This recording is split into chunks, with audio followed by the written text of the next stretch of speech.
આ જિંદગીનો કોઈ ભરોસો નથી, ખબર નહીં આ જિંદગીમાંથી ક્યારે આપણે વયા જશું. અને જિંદગી હાથ છોડે ઈ પેલા હું અને મારો મિત્ર એક એવી જર્ની ઉપર નીકળ્યા છે, આ રસ્તો ક્યાં લઈ જાય કાંઈ ખબર નથી. હા મારો મિત્ર હાસુસ કહે છે, અમારો કોઈ ભરોસો નથી, અમે ક્યાં રહેશું, ક્યાં જમશું અને ક્યાં અમે જશું. આપણે કાલે આવી ગયા હતા આપણે એક દહેરાદૂનમાં આપણી ગુજરાતી ફેમિલીના ઘરે, અને આ પ્યારે એવી ફેમિલીનો એટલો પ્યાર હતો ને કે અમારા 2 દિવસ અહીંયા કેમ ગયા અમને ખબર જ ના પડી. અને પછી મસ્ત મજાનો 2 દિવસનો રેસ્ટ લઈને ફેમિલીના આશીર્વાદ લઈને અમે નીકળી ગયા અમારી મંજિલની સાઈડ. અને મારી મંજિલ પણ એવી રહેશે જેમાં અમારે લિફ્ટ લઈને ફરવાનું છે. અને થોડી કોશિશ કર્યા પછી અમને પહેલી લિફ્ટ મળી ગઈ બોલેરાની.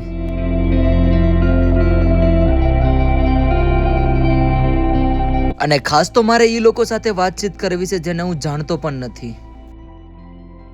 અને આજના દિવસની નાની નાની લિફ્ટ લેતા અમને વચમાં મળ્યા એક કાકી, એમના સાથે અમે જાજી બધી વાતો કરી. અને કાકીને અમારા ઉપર એટલો વિશ્વાસ આવી ગયો ને તો કાકી અમને સીધા જમવા અને રહેવા માટે ઇન્વાઇટ કરી લીધા.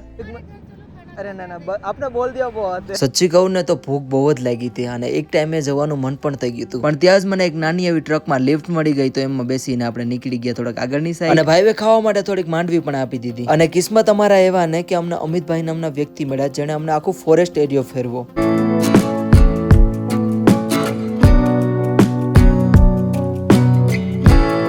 અને ભાઈ અમને સીધા મૂકીને ગયા ગુરુદ્વારાએ, કેમ કે અમને લાગી હતી ભૂખ અને અમારે જવાનું હતું લંગર ખાવા માટે. અને એ પેલા અમે ગયા સીધા બાબાના દર્શન કરવા માટે અને પછી પ્રસાદ લઈને સીધા ગયા અમે લંગર ખાવા માટે. અને લંગર ખાઈને અમે બહાર નીકળ્યા તો અમને એમ હતું કે અમને લિફ્ટ મળી જાય થોડી ઘણી મસ્ત મજાની, પણ અમે ગલત થયા. કરીબન 3 કલાક અમે લિફ્ટ લેવાની ટ્રાય કરી પણ અમને લિફ્ટ ન મળી અને બહુ અમે હેરાન થયા. અને છેલ્લે અમને રહેવાનું અને જમવાનું બંને થઈ ગયું. અને જો તમારે પૂરી માહિતી જાણવી હોય કે અમે રહેવાનું અને જમવાનું કેવી રીતે કર્યું તો ઉપર આપેલી ચેનલને એકવાર જરૂરથી વિઝિટ કરો અને જો ફૂલ બ્લોગ.